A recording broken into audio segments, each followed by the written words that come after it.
आपने बताया कि एक दो दिन पहले ही आपने कहा कि ऐसा है और आप आएंगे तो मुझे अच्छा लगेगा, तो मैंने कहा मुझे भी अच्छा लगेगा। यंग जनरेशन के साथ बात करना हमेशा अच्छा रहता है, और ख़ास करके जो ओल्डर लोग हैं उनको ज़रूर यंग जनरेशन के साथ मिल करके काम करना चाहिए। ये जो कृषि का क्षेत्र है, आप सबने, कुछ लोगों ने कृषि में शिक्षा भी ली होगी, और इसमें संभावनाएं अपार हैं। जैसा आप सभी जानते हैं कि 60-70% लोग किसी न किसी रूप में कृषि से जुड़े हुए हैं। कुछ लोग सीधे जुड़े हुए हैं, कुछ लोग अपरोक्ष रूप से जुड़े हुए हैं, और इनको कैसे हम लाभान्वित कर पाएं, ये हमारा उत्तरदायित्व रहता है। दूसरी बात ये है कि आप भी बहुत सारे लोग ऐसे होंगे जो किसान परिवार से आ रहे होंगे। कई बार हम किसान को ये समझते हैं कि शून्य है, उनके पास कुछ ज़्यादा नहीं है, जो हम पढ़ कर के आए वही ज्ञान सर्वोपरि है, जबकि ऐसा है नहीं।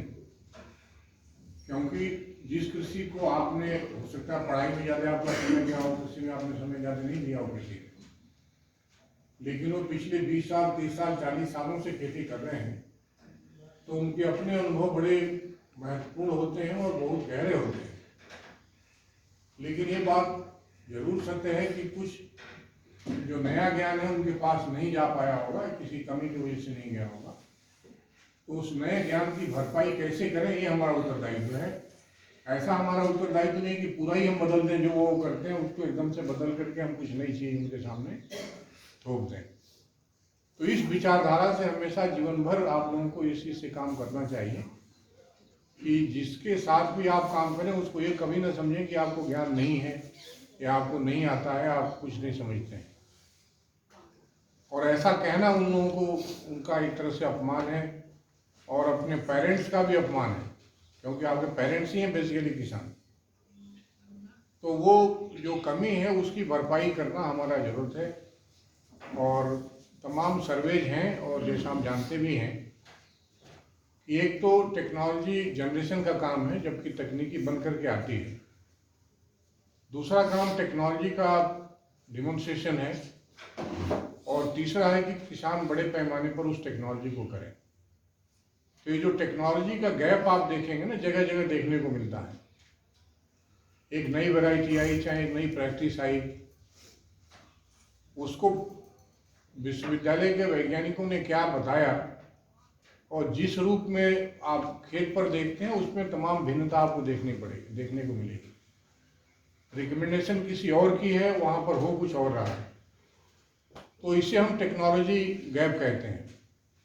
जैसे बताया किसी वैज्ञानिक ने कि 100 kg यूरिया पड़नी चाहिए या DAP इस रेशियो में पड़ना चाहिए, लेकिन वो नहीं कर रहे हैं, तो वो आप कह सकते हैं कि इतना गैप है टेक्नोलॉजी एडॉप्शन में, इस तरह का गैप है।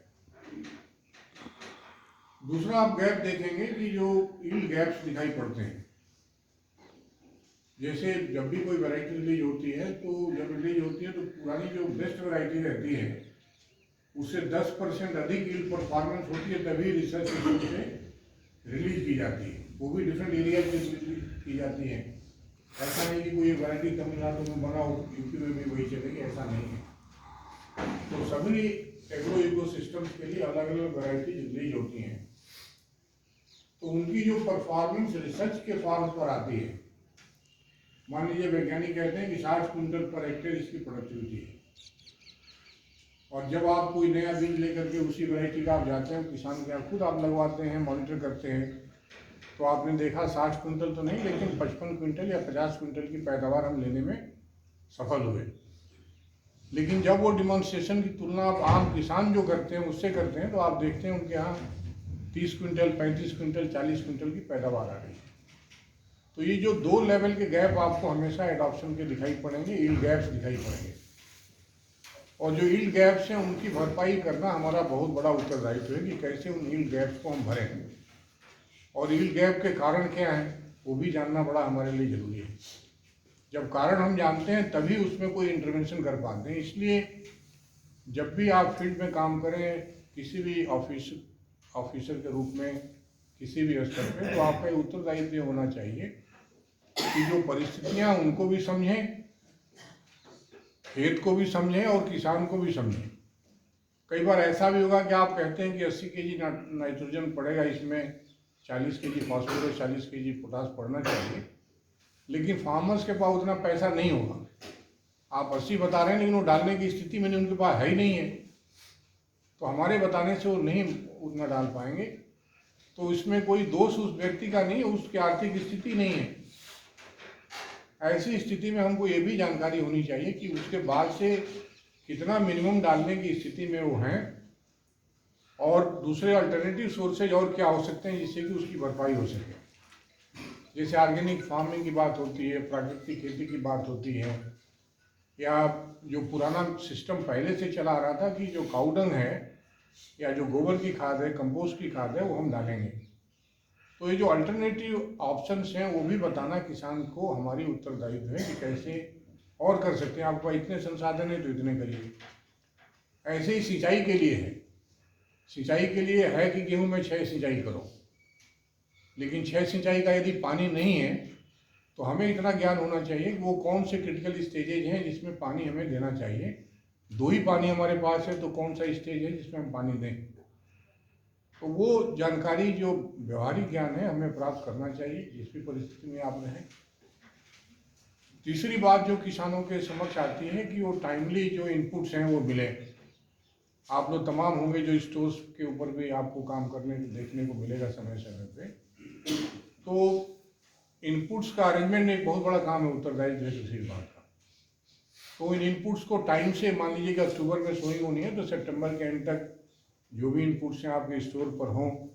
क्वालिटी इनपुट हैं, इनपुट आना भी बड़ा इंपॉर्टेंट है, किस तरह के इनपुट्स आ रहे हैं। कई बार ऐसे इनपुट्स आते हैं जो कि उनकी फिजिबिलिटी आप कह सकते हैं कि ज़्यादा अच्छी नहीं होती है। तो क्वालिटी के इनपुट आपके सेंटर पर आएँ वो भी बड़ा महत्वपूर्ण है आपके लिए।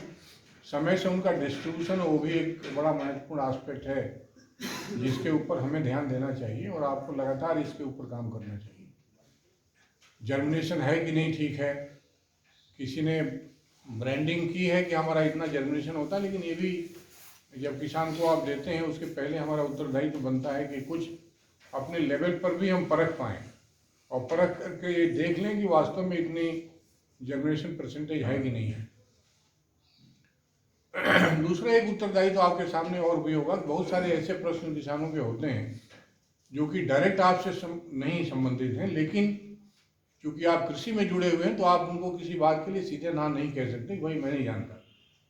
लेकिन एक एग्रीकल्चर ऑफिसर के रूप में हमारा हमेशा उत्तरदायित्व होना चाहिए कि किसान के संबंधी जो भी सुविधाएं हैं कहाँ से मिलती हैं, कैसे मिलती हैं, कम से कम इतनी जानकारी हम रखें और अपने ऑफिस में उस तरह के होर्डिंग्स या बोर्ड्स वगैरह लगा के रखें।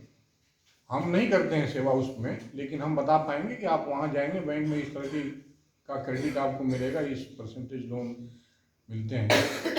तो मेरा ये कहना है कि जो आपका बाह्य वातावरण है, आसपास जो इंस्टीट्यूशंस हैं, उनकी जानकारी की टेक्नोलॉजी कहाँ से मिल सकती है, किसी को गाइड कर पाएँ, इनपुट्स किसको कहाँ से मिल सकते हैं, प्राइवेट सेक्टर से लोग कहाँ से लाभ ले सकते हैं, एनजीओज कौन है जो कि इफेक्टिव हैं।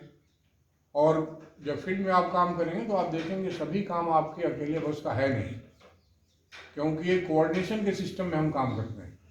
अकेले आप चाहेंगे पूरा ब्लॉक सही कर दें, पूरा जिला सही कर दें तो शायद नहीं होंगे। लेकिन जो रिसोर्सेज आपके पास उपलब्ध हैं, जैसे श्याम जी गुप्ता जी जैसे लोग हों जो कि एक इनोवेटर फार्मर के रूप में जाने जाते हैं, तो यदि ऐसे लोगों को आप अपने साथ जोड़ के रखते हैं तो यदि इनको आप बताते हैं बात तो कम से कम 50-100 आदमियों के पास बात आपकी पहुंच जाएगी, इसमें कोई दो राय नहीं। तो जो एक चेंज एजेंट होता है ना, उनकी भी चेन एक आपको बनानी चाहिए। जब भी आप अपने लाइफ में किसी भी पोस्ट पर रहें तो एक चेन आपको क्रिएट करनी चाहिए अपनी, कि आपकी इफेक्टिवनेस कैसे बढ़े। स्वयं आप हर जगह इफेक्टिव नहीं हो पाएंगे, हर जगह पहुंच नहीं पाएंगे, इसलिए उस चेन का क्रिएशन सबका उत्तरदायित्व होता है। और विशेषकर जो आप कैटलिस्ट के रूप में काम करेंगे,